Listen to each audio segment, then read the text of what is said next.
우리가 흔히 쓰는 말 중에서 동전의 양면이라는 말이 있습니다.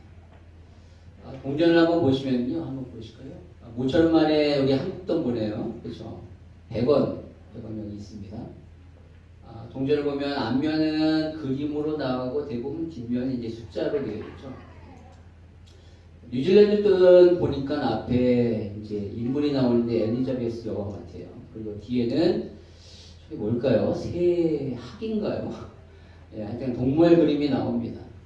그러니까 서로 앞뒤가 다르죠. 대부분 이제 그림, 숫자 이런 식으로 동전이 되어 있습니다. 근데 이 둘은 항상 같이 다닙니다. 따로 떼어줄 수가 없어요. 뗄래야 뗄 수 없는 관계입니다. 그래서 나는 그림만 좋다라고 해서 그쪽 면만 가지고 다닐 수도 없고, 나는 숫자만 좋다고 해서 그 숫자 있는 쪽만 가지고 다닐 수 없습니다. 왜냐하면 그러면 온전한 동전이 되지 않기 때문이죠. 동전을 가졌다라면 싫던 좋던 간에 그 양쪽을 가질 수밖에 없는 겁니다. 그래서 동전의 양면이라는 뜻은 바로 어느 것이든 원하는 것이 있다면 또한 거기에는 내가 원치 아니하는 것도 있다라는 그런 의미입니다. 동전을 가졌다면 바로 이 둘을 가질 수밖에 없는 것이죠.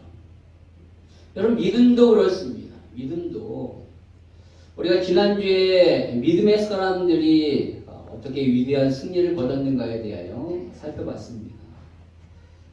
바로 34절과 32절에서 34절의 말씀을 우리가 지난주에 살펴봤죠. 거기에 보면은 기드온, 바락, 삼손, 입다, 다윗 및 사무엘과 선지자들 많은 사람들이 나오는데 그들이 엄청난 승리를 거두게 됩니다.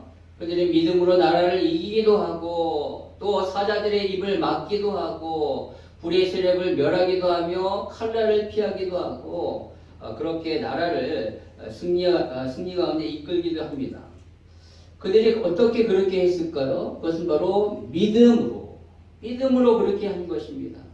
그들이 실력이 있기 때문에, 능력이 있기 때문에, 대단한 무엇인가가 훌륭해서가 아니에요.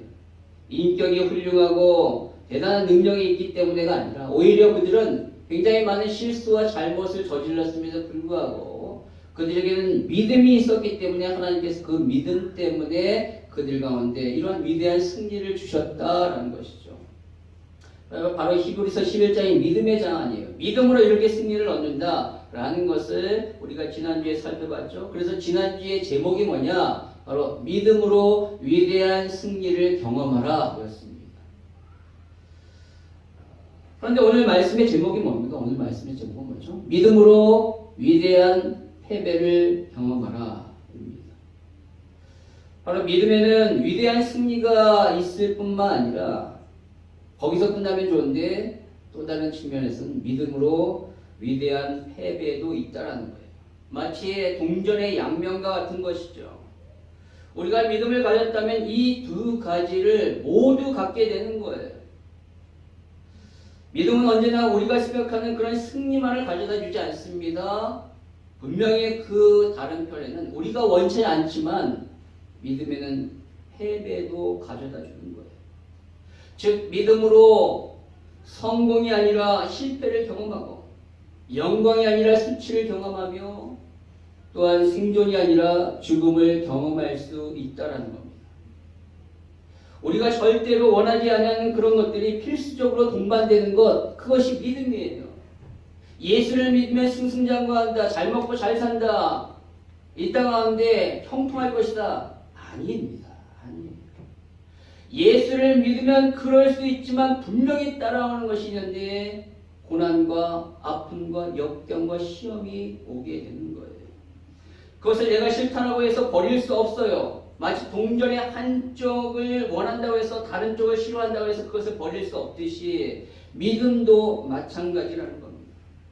그렇다면 도대체 왜 하나님은 우리가 우리의 삶 가운데 그렇게 실패와 수치와 심지어 그런 죽음까지 허락하시는 것일까요? 우리가 믿고 이 땅 가운데 승리하다가 천국 가면 얼마나 좋아요. 그런데 왜 하나님은 굳이 우리의 삶 가운데 이러한 실패를 경험하도록 허락하실까요?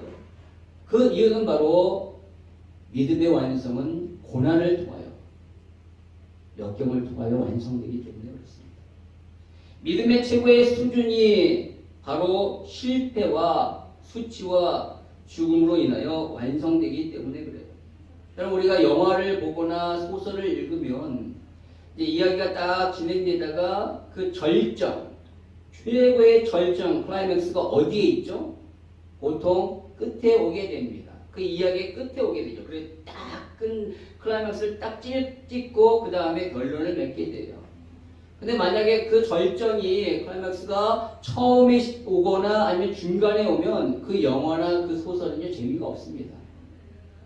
작품의 수준이 확 떨어지게 되는 거예요. 마찬가지로 오늘 히브리서 기자는 이 11장에서 믿음에 대해 쭉 설명하고 있는데 그 믿음의 절정, 클라이맥스를 어디에 넣는가? 마지막, 오늘 저와 여러분이 읽은 이 마지막 부분의 절정을 딱 찌른 거예요.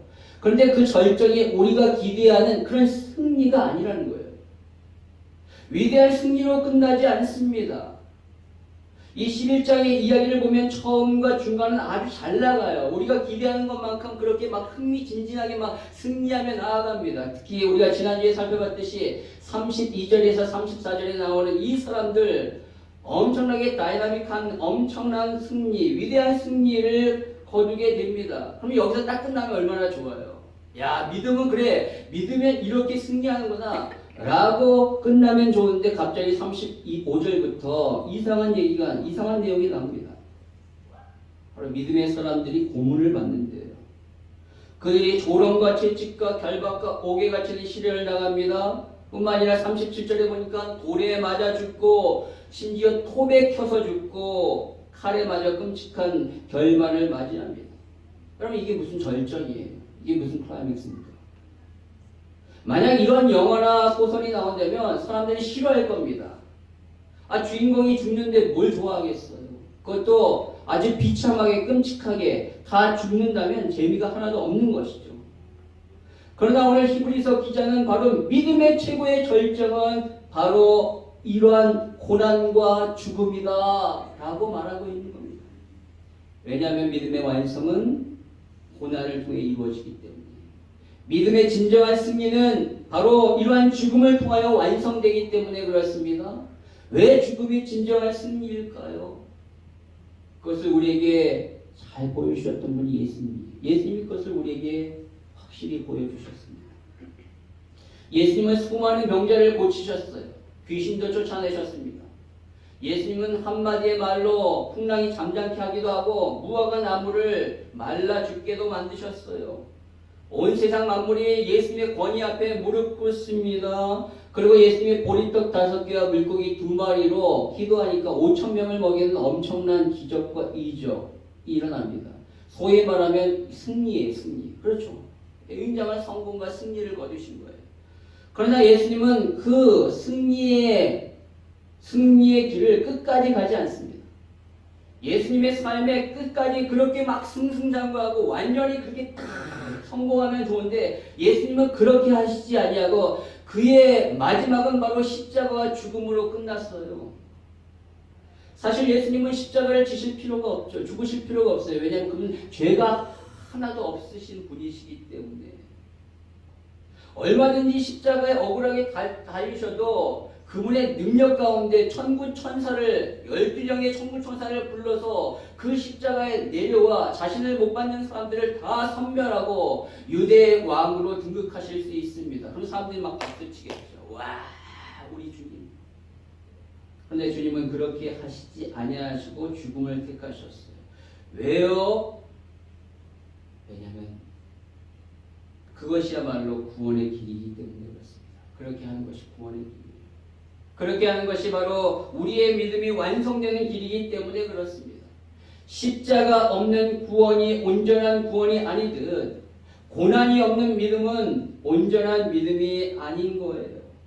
믿음의 최고의 경지는 바로 고난을 통하여 이루어지는 것입니다. 그래서 우리 사도 바울은 우리에게 이렇게 말하고 있어요. 로마서 5장 3절과 4절의 말씀 우리 다시 한번 읽도록 하겠습니다. 시작. 다만 이뿐 아니라 우리가 환난 중에도 즐거워하나니 환난은 인내는 연단을 소망을 이룰 줄 아니라. 그러니까 우리의 삶 가운데 환란이 있대요. 믿는 자들을 향하여 하는 말이에요. 우리 삶에 환란이 있다. 근데 그 환란은 인내를 낳게 한다. 그 환란 가운데 인내하게 하죠. 인내할 때 우리의 믿음이 연단되어 단단하게 됩니다. 우리의 믿음이 단단해지면 하나님의 소망을 이루게 된다. 그 하나님의 소망이 무엇인가? 믿음의 완성인 구원입니다. 즉 우리가 여러분 저 하늘나라에서 영원한 생명을 얻게 하는 그런 소망이 이루어지게 된대요. 여러분 이것은 세상적인 시각으로 볼 때는 패배요, 좌절이요, 죽음이지만 믿음의 시각으로 보면 이것은 바로 승리요, 소망이요, 생명인 것입니다. 세상의 눈으로 예수님을 바라보면 33살의 아주 짧은 나이에 비참하게 죽은 실패자, 루저예요. 그러나 믿음의 눈으로 예수님을 바라보면 예수님은 죄와 사망과 사탄의 세력을 이기신 승리자, 위너입니다. 그렇다면 우리도 믿음의 완성을 위해 반드시 동전의 양면처럼 믿으면 승리만 있는 것이 아니라 반드시 따라오는 그 고난과 역경과 어려움이 있는데 그것을 통하여 우리가 완성된다면 우리가 그 과정을 어떻게 하면 잘 통과하고 이겨낼 수 있을까요? 오늘 본문에 나오는 사람들은 어떻게 이러한 엄청난 고난과 죽음 앞에서도 그것을 아주 태연하게 잘 감당하며 이겨냈던 것일까요? 그것은 바로 그들에게는 부활신앙이 있었기 때문에 그렇습니다. 다시 살아난다. 부활의 신앙이 있었기 때문에. 오늘 35절의 말씀에 보니까 여자들은 자기의 죽은 자들을 부활로 받아들이기도 하며 라고 말하고 있습니다.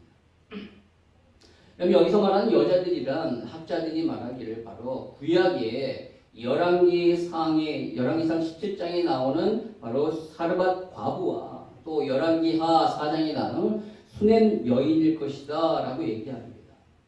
바로 이런 여자들은 모두 그 당시의 선지자였던 엘리야와 엘리사를 아주 극진히 잘 대접함으로 말미암아 복을 받은 여인들이에요. 그런데 그 여자들이 나중에 공통적으로 경험했던 한 가지 사건이 있는데 그것이 뭐냐면 자신의 아들이 죽게 됩니다.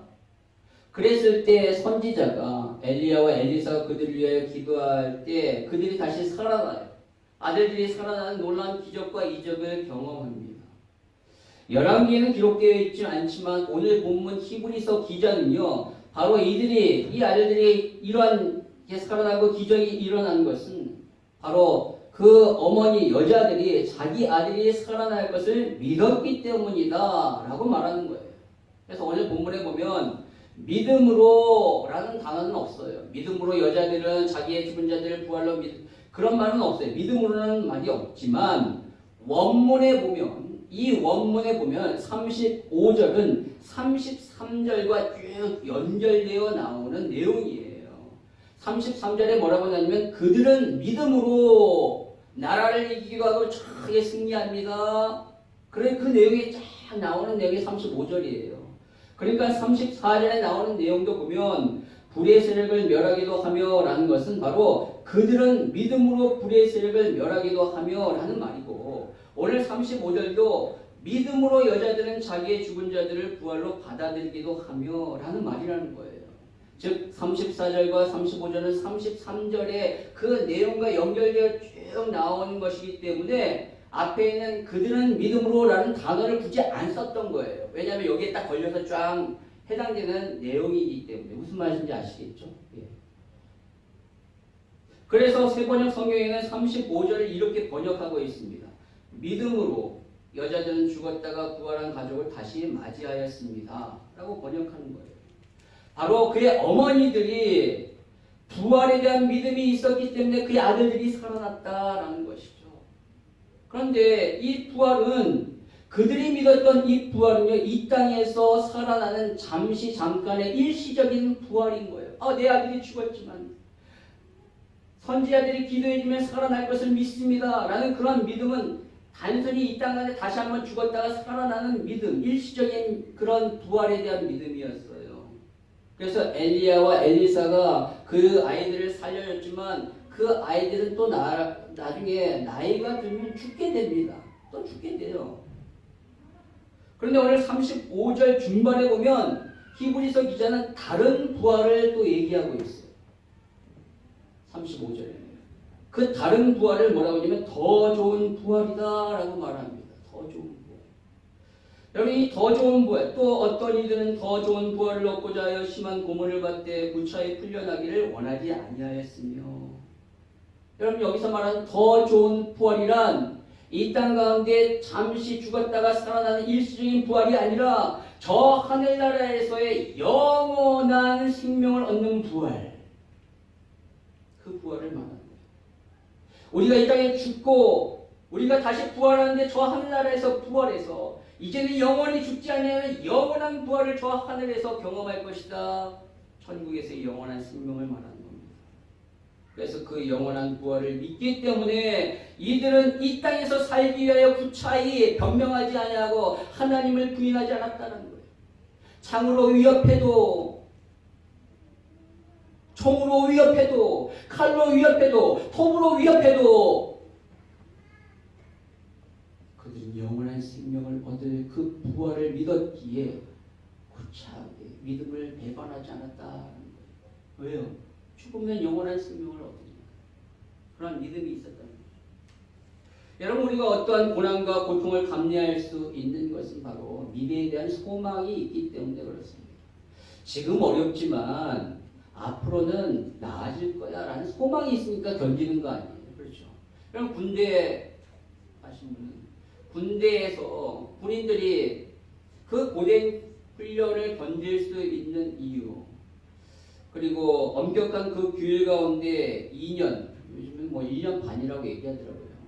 1년 반이면 뭐 그냥 갔다 올 수 있을 텐데.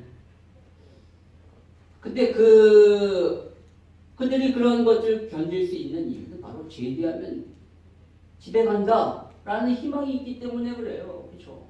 만약에 그런 희망이 없다면 탈려하죠. 평생을 거기서 군대에서 써가야 되는데 내가 원하지도 않은데 군대에서 묶여가지고 살아야 된다면 탈영하겠죠. 그런데 그런 소망이 있는 거예요. 조금만 버티면 제대한다. 그 제대의 날짜만 살잖아요. 그래서 국방부 시계는 거꾸로 매달아도 간다. 돌아간다라는 얘기 있습니다. 속된 말로 더럽고 치사해도 참고 견디는 이유가 소망이 있기 때문에, 제대 날짜가 있기 때문에 그렇습니다. 1절에 한번 말씀드렸듯이 94년 히로시마 아시안 게임에서 100kg 그레코로 마냥 그 레슬링에 출전했던 송성일이라는 사람이 있습니다. 송성일. 그 사람은 아주 뛰어난 실력으로 우리나라 3번째 금메달을 안겨줬습니다. 그러나 그때 그의 상태는 위암 말기였어요. 온몸에 암세포가 다 퍼졌고요. 너무나도 극심한 고통이 있었습니다. 일반인이라면 당장 병원에 들어가서 치료를 받고 요양했을 거예요. 그런데 그는 그렇게 엄청난 고통이 있었음에도 불구하고 그 모든 고통을 다 견뎌내며 그 극한 훈련을 다 이겨냈던 거예요. 왜냐하면 그렇게 했던 이유는 바로 병상에 알아놓은 그 어머니, 이 어머니를 유일하게 기쁘시게 할 수 있는 길이 금메달을 따는 것이라고 생각했기 때문에 그렇습니다. 금메달에 대한 소망이 있었기 때문에 암세포가 퍼져가고 너무나도 극심한 고통이 있지만 그것을 이겨낼 수 있었던 거예요. 물론 너무나도 안타깝게 그가 금메달을 따고 난 이후에 몇 개월이 안 돼서 어머니보다 더 일찍 죽음을 맞이하게 됐습니다. 여러분 우리도 마찬가지라는 거예요. 신앙생활하는 건데 극심한 고통과 아픔과 어려움이 있을 수 있어요. 그러나 우리가 그것을 참고 견디며 이겨낼 수 있는 것은 그 뒤에 우리에게 예비된 그 하늘의 금메달과 비교할 수 없는 엄청난 영광이 있기 때문이죠. 부활 이후에 우리가 맞이할 그 놀라운 영광이 우리 가운데 있기 때문에 우리가 그런 고통을 감내할 수 있는 거예요. 만약 그것이 없다면 이겨낼 수 없죠. 스스로 삶을 포기하게 될 것입니다. 오늘 본문에 나오는 사람들이 그러한 끔찍한 고통과 죽음을 감내할 수 있었던 이유, 바로 미래에 대한 소망, 부활을 믿었기 때문에 그렇다는 거죠. 너무나도 확실히 믿은 거예요. 그들은. 그래서 히브리서 기자는 말하기를 아브라함이 하나님이 시험하셨잖아요. 네 아들 바쳐라. 여러분 어떻게 아버지가 자식을 제물로 바칠 수 있겠어요? 아무리 하나님의 명령이라 할지라도. 그럼에도 불구하고 아브라함은 찢어지는 그 가슴을 부여잡고 그 말씀대로 행할 수 있었던 것은 히브리서 기자가 말하기를 하나님은 죽은 자 가운데서 다시 살리실 이심을 아브라함이 믿었기 때문이다. 부활을 믿었기 때문이다. 예수님의 그 처절한 채찍과 그 십자가의 고통을 견뎌낼 수 있었던 것은 바로 그 십자가 뒤에 있을 부활을 예수님은 아셨기 때문에 그 부활을 보신 거예요. 그렇기 때문에 그 모든 고통을 이기셨다, 견디셨다라는 것이죠. 믿음이 없으면 그런 고통을 어떻게 이기겠습니까?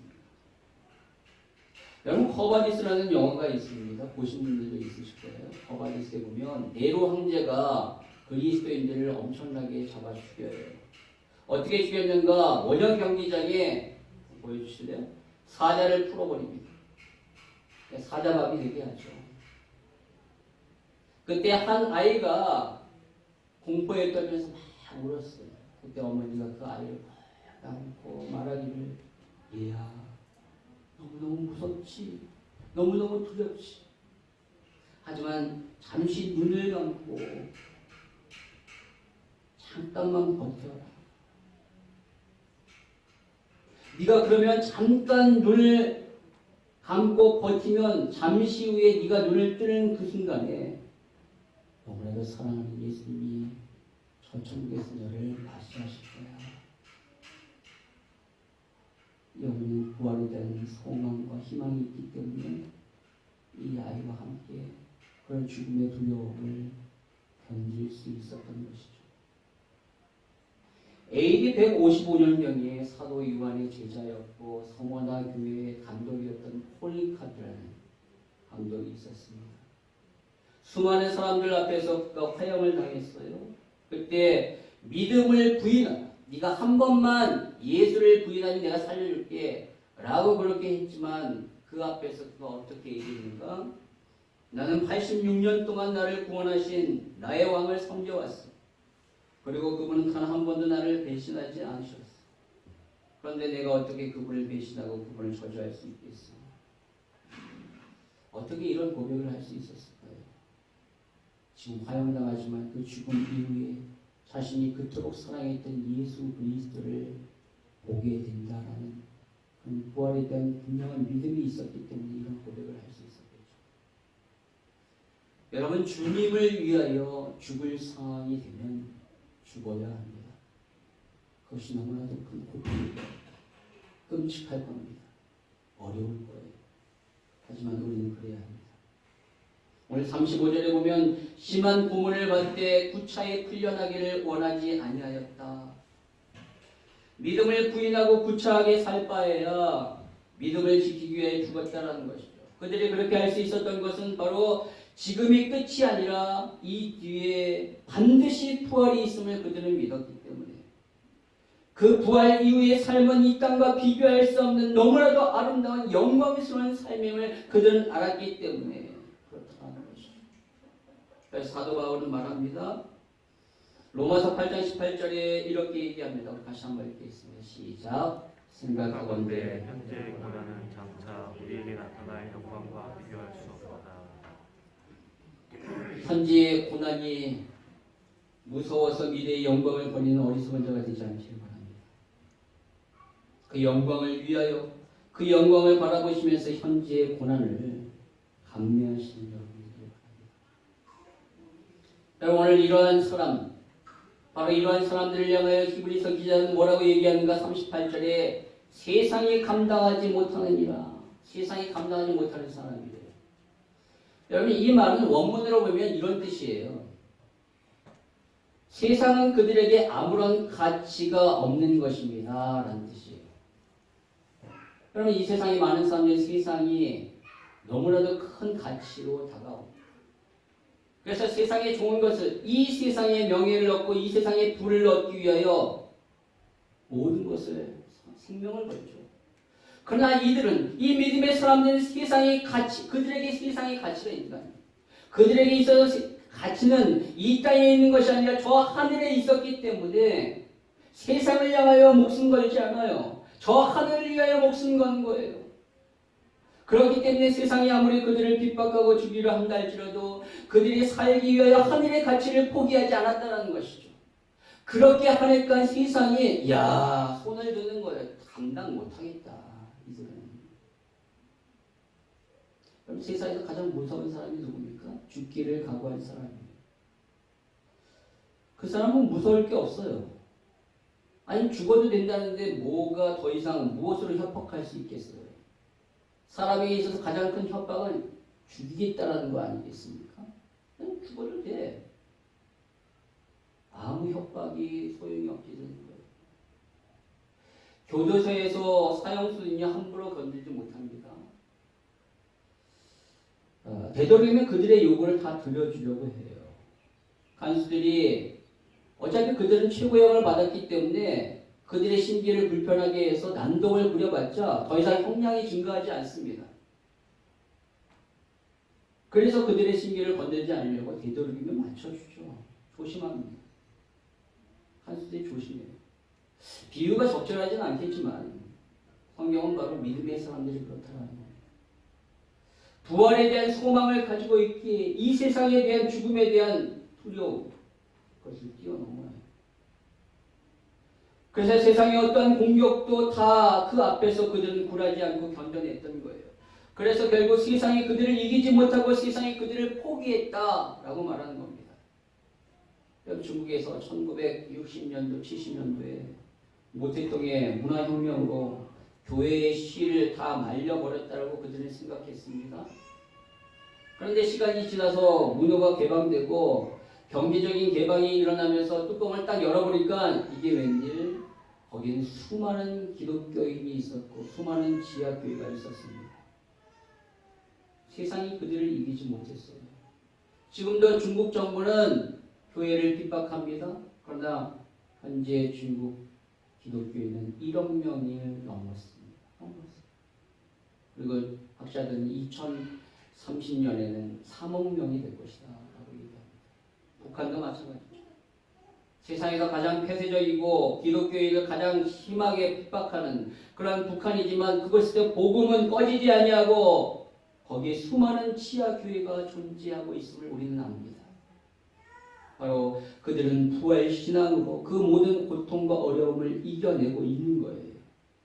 세상이 그들을 이기지 못합니다. 감당하지 못하는 믿음의 사람들이에요. 여러분 우리가 예수를 믿으면 때로는 복을 받습니다. 우리가 바라는 그런 복이 임해요. 성공하기도 하고 승리하기도 합니다. 그러나 거기서 그치지 않냐고 성경은 분명히 더 나아가 이렇게 말합니다. 마가복음 10장 30절에 우리가 믿음으로 온전히 살면 현재에 있어 집과 형제와 자매와 어머니와 자식과 전토를 100배나 받되 박해를 겸하여 받고 박해를 겸하여 내세의 영생을 얻지 못할 자가 없다. 주님은 믿음으로 사는 자가 이 땅에서 복을 받을 것이지만 거기서 끝나는 것이 아니라 동시에 박해를 겸하여 받을 것이다 라고 말씀하십니다. 또한 요한복음 16장 33절에 이것을 너희에게 이르는 것은 너희로 내 안에서 평안을 누리게 하려 합니다. 세상에는 너희가 환난을 당하나 세상에서는 너희가 환난을 당하나 담대하라 내가 세상을 이겼다. 믿는 자는 반드시 이 땅 안에 환난이 있다라. 제 얘기가 아니에요. 예수님이 말씀하셨어요. 너희들 좀 복을 받을 거야. 그러나 반드시 박해가 따라올 거야. 너네가 세상 가운데 이런 환난을 당할 거야. 그러나 두려워하지 마. 왜? 내가 세상을 이겼기 때문에 내가 너와 함께 할 것이고 너로 하여금 내가 승리하는 것처럼 세상 가운데 너도 승리케 만들 거야. 믿음은 그렇습니다. 마치 동전의 양면같이 승리와 성공만 있지 않아요. 분명히 실패와 아픔과 죽음도 있습니다. 그 앞에서 우리가 믿음으로 어떻게 반응할 것인가? 여러분의 세상이 왜 우리를 환난 가운데 핍박 가운데 몰아넣는가? 왜냐하면 우리는 그들과 다르기 때문에 그렇습니다. 겉으로 보기에는 똑같아요. 뭐 다를 게 뭐가 있습니까? 똑같이 눈코 입고 또 생활하고 먹기도 하고 싸기도 하고 자기도 하고 뭐 다 합니다. 그런데 그들과 우리가 생각이 다르고 행동이 다르고 삶이 다릅니다. 세상은 다른 것을 싫어해요. 왜 왕따를 시킵니까? 넌 난 다르기 때문에 그래. 나보다 훨씬 뛰어난 사람 왕따 시키고 나보다 못한 사람 왕따 시키는 거예요. 나랑 비슷한 사람은 어울리는 것이죠. 다른 거를 싫어합니다. 그들은 자신들이 맞다라고 하는데 우리는 그들이 아니다 라는 짓 한 게 아니야 라고 얘기합니다. 우리가 특별히 그들에게 피해를 주지 않지만 그들은 우리를 볼 때 자신들이 우리를 볼 때마다 자신들이 잘못 사는 것처럼 느껴지니까 그게 싫은 겁니다. 그것이 싫어서 너희도 그러면 우리처럼 살아야 돼 라고 강요를 하죠. 너 아니야. 우리처럼 살아야 돼. 처음에는 말로 합니다. 그러다가 말로 안 되니까 괴롭히는 거예요. 괴롭혀서 소용없으니까 나중에는 죽이는 겁니다. 차라리 이 세상에서 너희들이 없는 게 낫다. 그래서 수많은 사람을 죽였어요. 수많은 믿음의 사람. 여러분 우리가 그리스도를 믿는 순간 우리는 박해를 받을 것을 분명히 알아야 그리고 그것을 감내할 각오가 있어야 돼요. 우리가 그렇게 할 수 있는 것은 뭐 때문에? 부활신앙 때문에. 분명히 우리는 죽음 이후에 지금과 비교할 수 없는 엄청난 그 영광의 부활이 우리 가운데 있음을 알기에 이 땅이 다가 아니라 이 땅과 비교할 수 없는 부활의 삶이 있음을 알기에 우리가 그것을 감내해야 한다는 것입니다. 그리고 그 부활로 말미암아 우리는 온전해집니다. 완전해져요. 우리 이 땅 가운데 온전해지지 않아요. 부활을 경험했을 때 온전해지는 거예요. 그래서 오늘 히브리서 기자는 40절에 이렇게 얘기합니다. 같이 한번 읽겠습니다. 시작. 이는 하나님이 우리를 위하여 좋은 것을 예비하셨은즉 우리가 아니면 그들로 온전함을 이루지 못하게 하려 하십니다. 아멘. 이 말은요. 우리가 얼핏 읽으면 이런 말 같아요. 구약의 사람들은 오실 메시아를 바라봤잖아요. 그래서 구원을 받았다고 그러고 신약의 사람들은 오신 예수 그리스도를 믿음으로 구원을 받았다고 그러잖아요. 그래서 그들은 오실 예수 그리스도를 바라봤기 때문에 실체를 만나지 못했어요. 그런데 신약의 사람들은 예수님 그분을 만난 거예요. 그럼 어느 쪽이 더 좋은 거예요? 신약의 사람들이 훨씬 더 복받은 거죠. 그래서 얼핏 이 글은 이 구절은 바로 이 신약의 이 예수님을 만난 이 신약의 사람들로 인하여 구약이 예수님만 바라봤던 사람들을 온전케 만든다라는 그런 의미 같은데 그런 의미가 아니라 거기에 더 나아가서 이런 의미의 진짜 진의는 뭐냐면 바로 구약의 사람들도 신약의 사람들인 우리와 함께 죽음 이후에 그리스도를 만나 온전해진다라는 뜻입니다.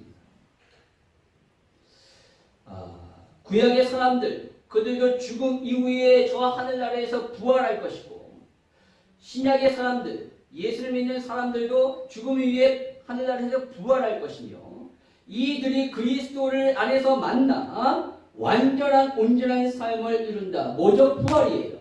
구약의 사람들도 부활을 믿었고 이 신약의 사람들도 부활을 믿는 거예요. 이 사람들은 예수 그리스도를 바라보고 부활을 믿은 것이고 우리는 예수 그리스도를 믿음으로 이제 부활을 기대하는 겁니다.